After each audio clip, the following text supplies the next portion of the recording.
Okay, let's just dive right into this, shall we?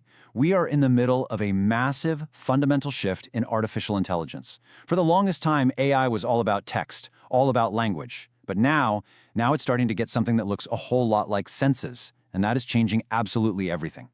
So I want you to just think about this for a second. What if an AI could actually perceive the world not just by reading words, but by seeing images, hearing sounds, and even understanding motion, all at the same time? I know it sounds like something out of a movie, but this isn't science fiction anymore. This is the bleeding edge of AI right now. And the technology that's making all this happen? It's called multimodal AI. Now, the key word here, the one you really got to focus on, is simultaneously.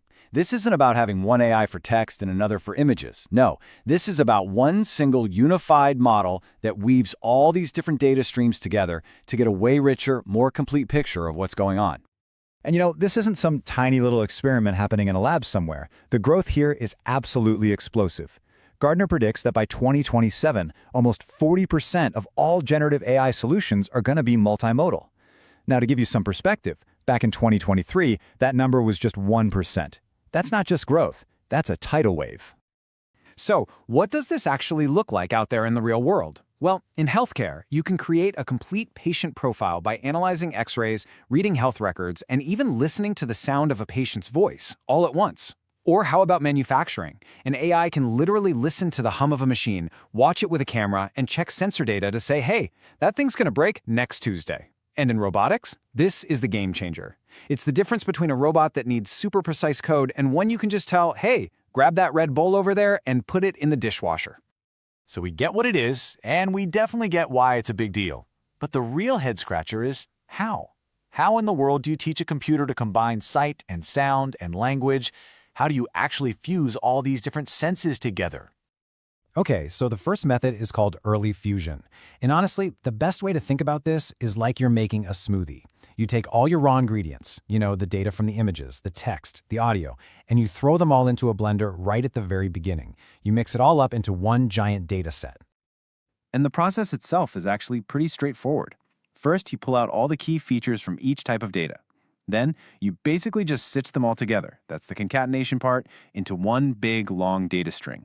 And finally, you train a single AI model on that big, blended, feature-packed input. But then there's the second approach, which is kind of the total opposite. It's called late fusion. So instead of blending everything together at the start, here you process each sense on its own. You've got one model that's an expert in vision, another one that's an expert in audio, and a third that's an expert in text. They all work separately at first. So with this method, each specialist model gets trained up. Then, each one comes up with its own prediction based on what it knows best. The vision model might say, I'm pretty sure that's a cat, while the audio model says, well, I definitely hear a meow. The final decision then gets made by putting those outputs together, usually by having them vote or by averaging out how confident each one is. Now, what's really interesting about this slide is how perfectly it lays out the fundamental trade-off here. Early fusion is fantastic, absolutely brilliant, at finding those subtle, deep connections between the senses because all the data is mixed together from the get-go. But it's super rigid. Late fusion, on the other hand, is way more flexible. You can easily add a new sense to the team without having to retrain the whole thing. The downside? You might miss out on some of that cross-modal magic because the models are working alone until the very end. But of course, as these models get more powerful, as they get more, sensory, we slam right into a classic problem. The very things that make them so incredibly useful also open the door to new and, potentially catastrophic risks. You know the saying, with great power comes great responsibility. And that is exactly where this idea of guardrails comes in. The top AI labs are now trying to get ahead of the problem by creating these frameworks to manage the risks. They call them responsible scaling policies, or RSPs for short. This quote from Anthropic's Nick Joseph just nails the philosophy behind these RSAs. It's like, instead of getting stuck arguing about when an AI might become a problem, this approach shifts the focus. It says, look, let's just agree on what specific actions we will take if we can prove a model hits a certain danger level. It's practical. So, what is an RSP, really? At its core, it's a pre-commitment. A lab sits down and defines specific AI safety levels, or ASLs. Then, they design clear, objective tests to figure out if a new model has reached one of those levels.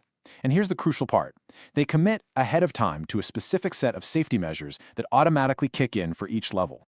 The upside of this is huge. It basically forces a company's business goals to line up with its safety goals. You can't release your cool new product if it fails the safety test. Simple as that. But, and this is a big but, the entire system rests on the company acting in good faith and being incredibly thorough with its testing. And let's be honest, it is fundamentally hard to prove a negative. To be 100% sure a model can't do something bad you just haven't thought to ask it to do yet.